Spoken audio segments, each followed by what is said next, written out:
Thank you very much. So today we're honored to swear in Jeanine Pirro, somebody I've known for a long time, and she's an incredible person, an incredible woman, as our new interim United States Attorney for the District of Columbia. That's a big deal. And I'd like to congratulate Jeanine and her whole family. And we have Christine with us, and Alex, I know, is in a very, very important place right now. And the two children, but they're not children anymore. And I've heard that, Christine, you're doing unbelievably well and very successful at a great law firm. So it's great to have you with us. Thank you very much. Over 5 decades, Jeanine Pirro, known by millions as Judge Jeanine, has devoted her life to the pursuit of justice, the defense of freedom, and the fair, equal, and impartial rule of law. And that's what she's about. She was a great DA. I remember very well. She was as good as anybody I've seen. She began a career in 1975 as an assistant district attorney in Westchester County, New York, where she prosecuted violent crimes. And that was a serious prosecutor. And she went after real criminals, not fake criminals like we seem to do today nowadays, people that shouldn't be prosecuted, including rape, murder, and was a tireless warrior on behalf of the most vulnerable people in our society. In that role, Jeanine helped create one of our country's first domestic violence bureaus. I think it was the first, Jeanine. And as its chief, she revolutionized victim protection and bold, innovative policies like very few people even thought of. In 1990, Jeanine became the first female judge in Westchester County history. And following the year, and by the way, very distinguished, had an unbelievable, distinguished career. And in the following years, she presided over numerous complex criminal cases. The reason they were complex is that other judges were not able to understand them. They were called the complex cases. My sister had them too. They always used to give her the complex cases because other people didn't understand them, including high-stakes felony narcotics trials. Her outstanding judicial record earned her the honor of being named the #1 judge in 1990 by the Independent Fund for Modern Courts. That's nationwide. Outstanding judge. The following year, Judge Jeanine was elected Westchester County District Attorney, became the top prosecutor for a jurisdiction that included some of the largest suburbs in New York City, including Yonkers and White Plains. It's a big deal. As district attorney, Jeanine tackled high-profile violent crime cases and established one of the nation's most successful cybercrime units to combat online child abuse. She was way ahead of a lot of people. They still aren't there, if you get right down. I mean, from what I hear, they're still not there in many cases back there where we come from. In addition to her stellar legal career, Jeanine also excelled in news media as you know, and she's become one of the most beloved political figures through her time on television, because she's been very, very successful at a thing called television. She got out of what she was doing, and frankly, she does them both great, but she's really, to me, she'll always be known as a great lawyer and a great prosecutor, which is what she's doing now. So Jeanine Pirro, I have no doubt, will be an exceptional U.S. attorney for the District of Columbia, one of the truly most important positions in our country, of any position, where she will restore public safety in our nation's capital, break up vicious street gangs and criminal networks, and ensure equal justice under the law.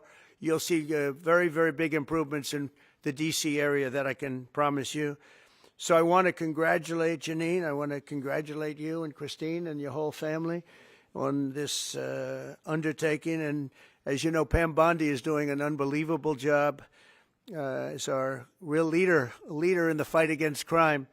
And Pam heard about this, and Pam said, I'll have to find time for Jeanine. She doesn't have time to do this, but for Jeanine she did, and she's going to be doing the swearing in. So Pam, thank you very much for the great job you're doing and for swearing in our friend, Justice Jeanine. Good. Thank you. Come on up.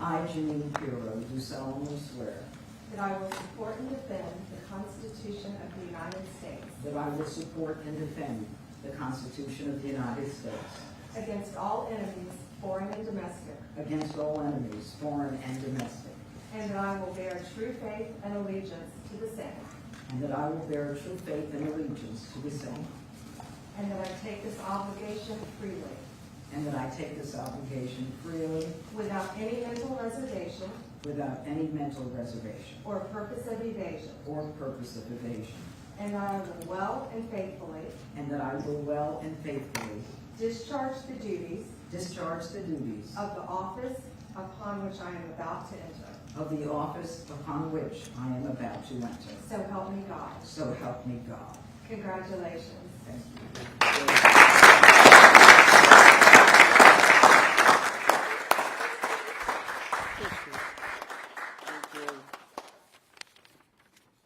Thank you, Mr. President, and thank you, Madam Attorney General, both my friends for many years. Long ago, I went to law school to study about justice and to bring justice to victims of violent crimes, women, children, and the elderly. I fought to give them a voice in a system that was both blind and deaf to their concerns. I dedicated my heart and soul to making sure that there was a system that responded to them. My profile and my prosecutorial successes garnered public attention, and my life took unexpected turns. Through all of this, President Trump, you have remained as steadfast as one of my earliest supporters and champions. You never wavered. You were always steadfast, trustworthy, and confident. Today, Mr. President, you bring me back to my roots. And it is a larger arena, but no less an arena where we need justice, where we need to send a message that justice will be honored in the District of Columbia. And just last week, here in our nation's capital, two people on the brink of beginning their life had hopes and dreams that were never realized because a cold-blooded murderer made a decision to shoot them down on the streets on a cold, rainy night in our nation's capital. This will not go without just accounting. My voice should be heard loud and clear. No more tolerance of hatred, no more mercy for criminals. Violence will be addressed directly with the appropriate punishment. And this city will again become a shining city on a hill in an America that President Trump has promised to make great again and will make safe again. Mr. President, America thanks you, and I thank you.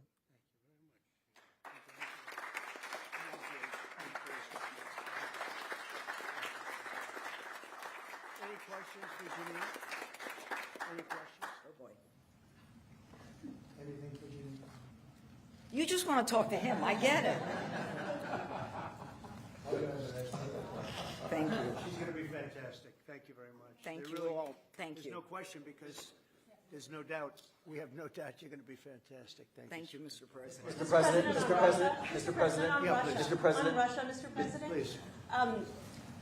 Do you believe the Russians are being disrespectful when they say that your criticisms of Putin are simply an emotional response? And do you still believe that Putin actually wants to end the war? I can't tell you that, but I'll let you know in about 2 weeks. Within 2 weeks, we're going to find out very soon. We're going to find out whether or not he's tapping us along or not. And if he is, we'll respond a little bit differently. But it'll take about a week and a half, 2 weeks. We have Mr. Witkoff is here, who's doing a phenomenal job, is dealing with them very strongly right now. They seem to want to do something, but until the document is signed, I can't tell you. Nobody can. I can say this. I can say this, that I'm very disappointed at what happened a couple of nights now where people were killed in the middle of what you would call a negotiation. I'm very disappointed by that. Very, very disappointed. Yeah, please. You've called for an end to the Gaza war, given Given the growing humanitarian crisis and the decision of Prime Minister Netanyahu to expand the military operation, do you have any frustration with his handling of the situation of the war? No, we're dealing with the whole situation in Gaza. We're getting food to the people of Gaza. It's been a very nasty situation, very nasty fight. October 7th was a very nasty day, the worst that I think I've ever seen. It was a horrible day, and people aren't going to forget that either. So we'll see how that all works out. And Steve, would you want to say a couple of words about Gaza because you just have some information? Steve Witkoff, do you want to come up for a second? You might give them a little bit of information as to what's happening with Gaza and also Israel. We're having some very good talks with Iran. We'll find out whether that means anything, but we're having good talks. Congratulations. Well, hi everybody. I think that we are on the precipice of sending out a new term sheet that hopefully will be delivered later on today. The President is going to review it, and I have some very good feelings about getting to a long-term resolution, temporary ceasefire, and a long-term resolution, a peaceful resolution of that conflict. Mr. President, you said It's having to do with Iran. We're having very good talks with Mr. President, you said yesterday that Putin is playing with fire. What will be the consequences for Russia if Russia continues to Well, I'm attack? not going to tell you exactly, but the words speak pretty loud. We're not happy about that situation. I think we're doing very well with Iran.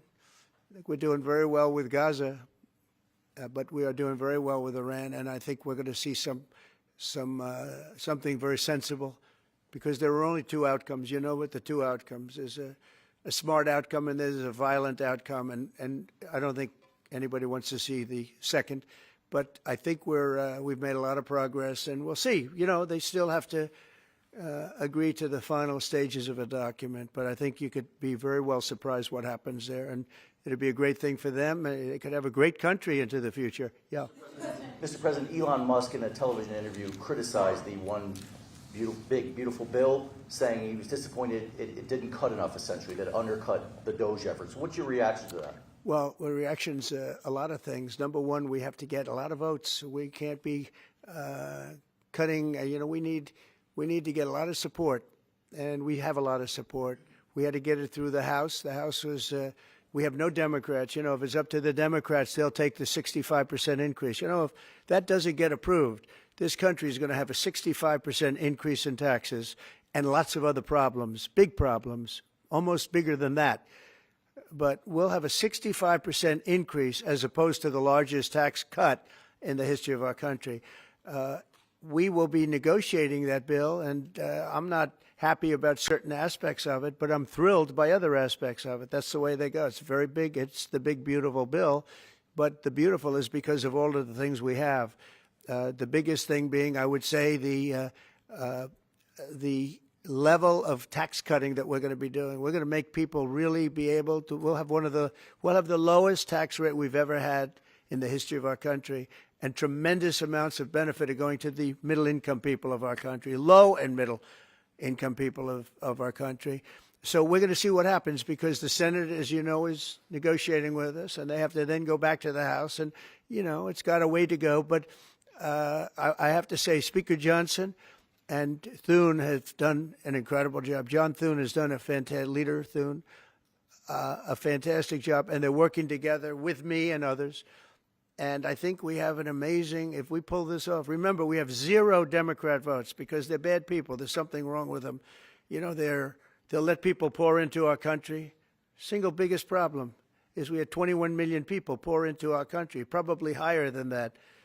And they're people that weren't supposed to be here. And many of those people are bad. Murderers, drug dealers, the mentally insane. They were closing mental institutions all over the world, not South America, all over the world. They're coming into our country, and we're getting them out. And we're having a hard time because some judges aren't making it very easy for us, and it's tough enough. They approved that. They allowed that to happen to our country. We don't have one Democrat vote. And if I were a Democrat, I'd be voting for this bill, and I'd get elected to any position I want as a Democrat. They're crazy. They're voting for a 65% tax increase And they're only doing it for hatred. They're not doing it for any reason. They know it's terrible. Terrible politics, in my opinion. But so we have no Democrat votes. That means we have to get almost all Republican votes.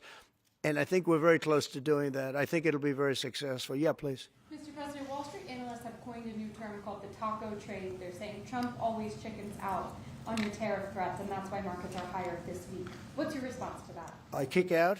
Chicken out. Oh, isn't that nice? Chicken out. I've never heard that. You mean because I reduced China from 145% that I set down to 100 and then down to another number? And I said you have to open up your whole country. And because I gave the European Union a 50% tax tariff, and they called up and they said, please, let's meet right now. Please, let's meet right now. And I said, okay, I'll give you till Jeanine. I actually asked them, I said, what's the date? Because they weren't willing to meet. And after I did what I did, they said, we'll meet anytime you want. And we have an end date of July 9th.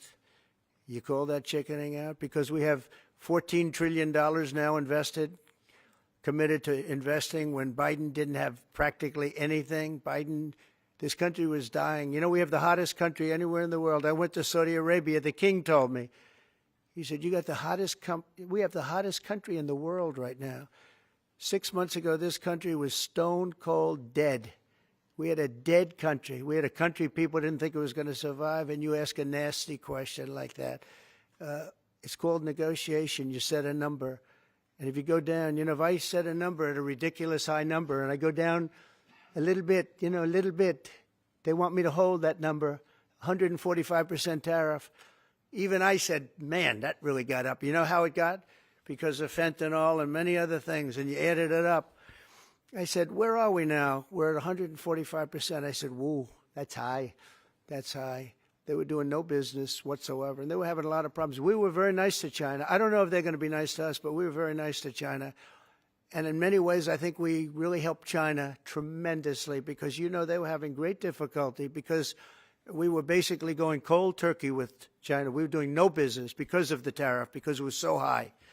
But I knew that. But don't ever say what you said. That's a nasty question. Go ahead. To me, that's the nastiest question. Wait a minute. Wait. Go ahead, please.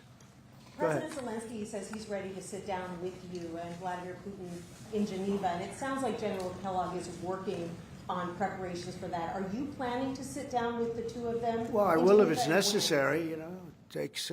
We have to. I think I'm at this point. I wish it would have been that way a couple of months ago. But at this point, we're working on President Putin, and we'll see where we are. I think we're doing fine, but we'll see. I don't like what's happening. That's one thing I'll say. I don't like when I see rockets being shot into cities. That's no good. We're not going to allow it. You've always said that the war never would have started if you were Would have never happened, and it yet didn't he doesn't happen. seem willing to do anything that you want him to do. Do you still believe that he wouldn't have launched the war? No. We would have never had a war. We would have never had a war. If I were president, if the election weren't rigged, you wouldn't have had the war. You wouldn't have had the war. You wouldn't have had inflation. You wouldn't have had October 7th. That would have never happened because Iran was stone cold broke. They didn't have any money to give to Hamas or Hezbollah. You wouldn't have had that Afghanistan most embarrassing moment in the history of our country. You wouldn't have had any of it. You wouldn't have had inflation because energy costs. Look what happened. I brought inflation down to practically zero. And all of the groceries and all of the eggs and all of the things that you've been hearing about, they're back down. They're way down from where they were. I did something in 4 months that nobody's seen. And I have to say, in 4 months, and I said it before, and everyone's talking about it all over the world, we've got the hottest country anywhere in the world right now. We're the only country anybody's even talking about. All right, please go ahead. What stopped you from imposing new sanctions on Russia? Only the fact that if I think I'm close to getting a deal, I don't want to screw it up by doing that. Let me tell you, I'm a lot tougher than the people you're talking about, but you have to know when to use that. If I think it's going to hurt a deal, this isn't my war. This is Biden's war, Zelensky's war, and Putin's war. This isn't Trump's war. I'm only here for one thing, to see if I can end it, to save 5,000 lives a week and a lot of money, the money being much less important because I made that money. I went to Saudi Arabia, Qatar, and UAE, and We brought back $5.1 trillion. So I made that money in about 2 hours, the money that we're talking about, but it's still think of it, $300 billion we've spent with no checks, no balances. They just send cash. You can imagine what's happened to that money.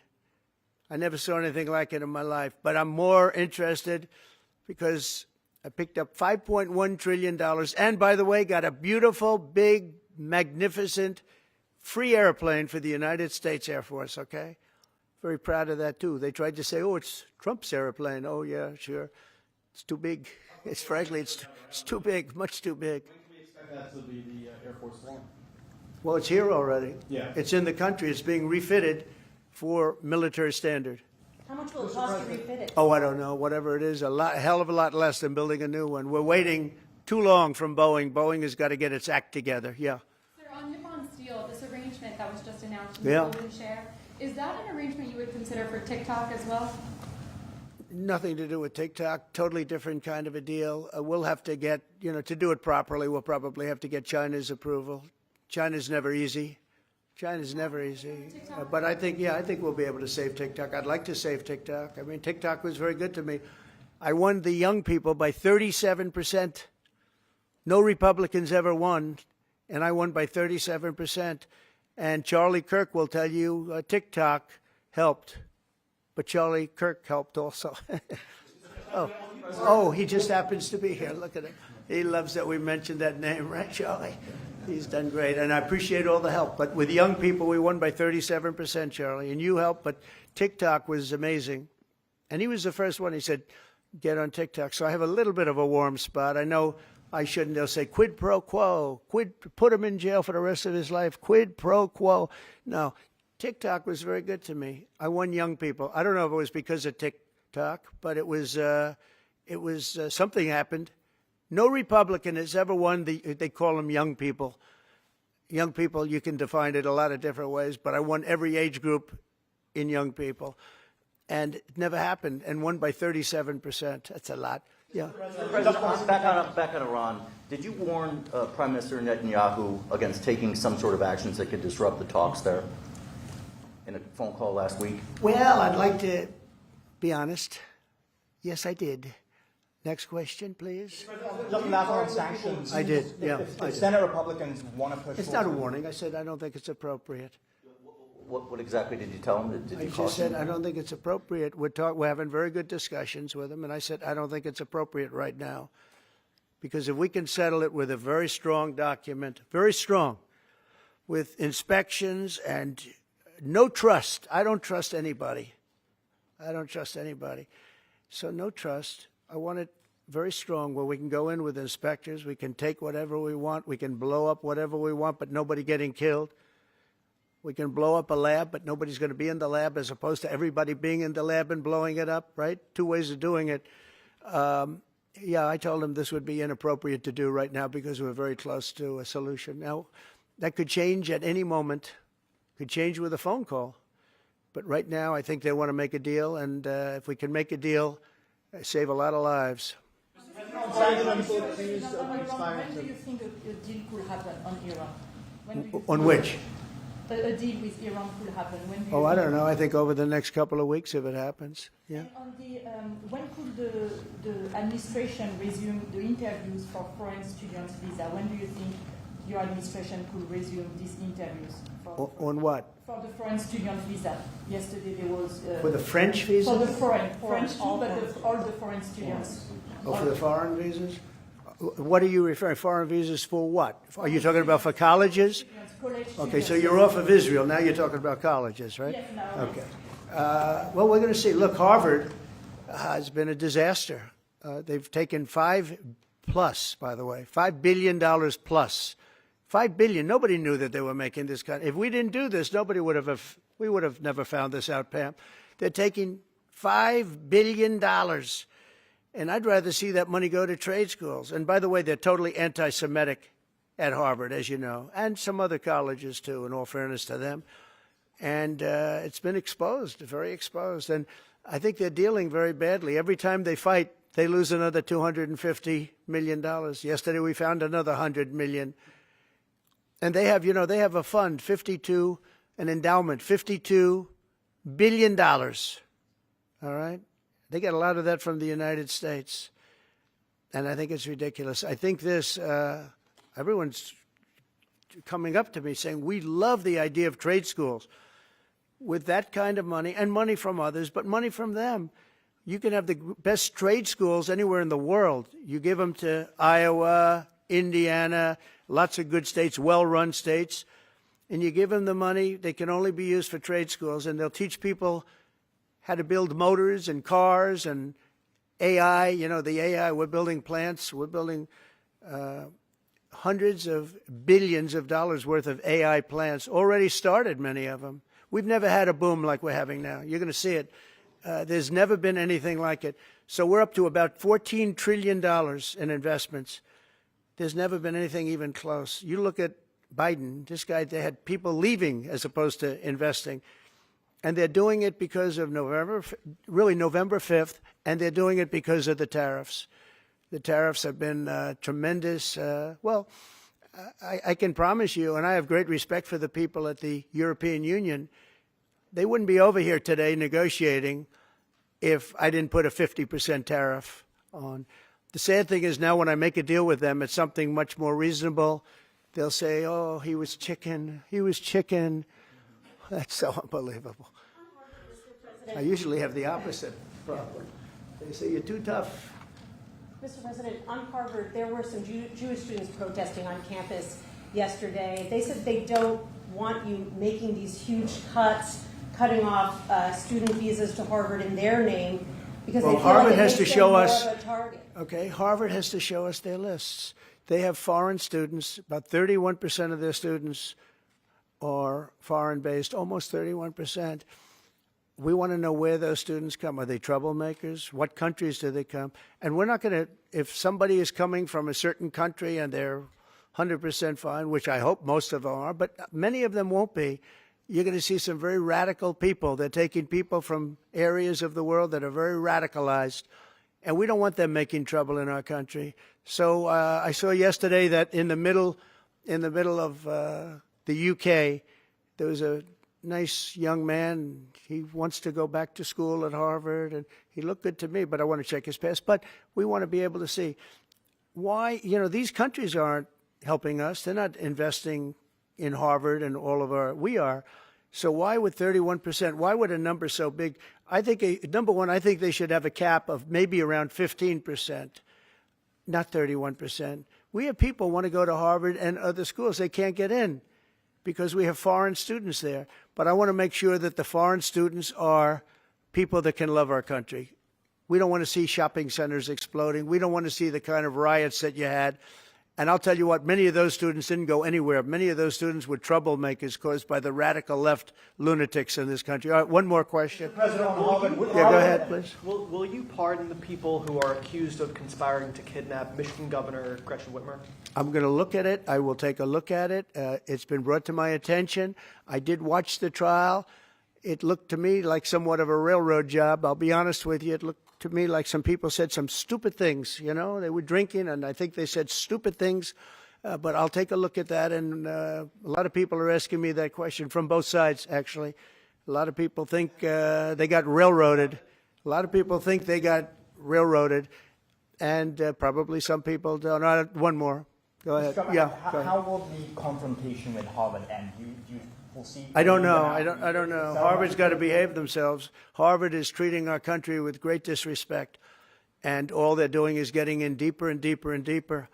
They've got to behave themselves. I'm looking out for the country and for Harvard. I want Harvard to do well. I want Harvard to be great again, probably, because how could it be great? How could it be great when you have Harvard announced 2 weeks ago that they are going to teach remedial mathematics, remedial, meaning they're going to teach low-grade mathematics, like 2 + 2 is 4. How did these people get into Harvard if they can't do basic mathematics? How did they do it? I mean, people with 1,600 on their boards don't get in, and they're letting people in, and they're bragging about how they're teaching them basic mathematics. Where did these people come from? So we have to look at the list, and Harvard has to understand the last thing I want to do is hurt them. They're hurting themselves. They're fighting.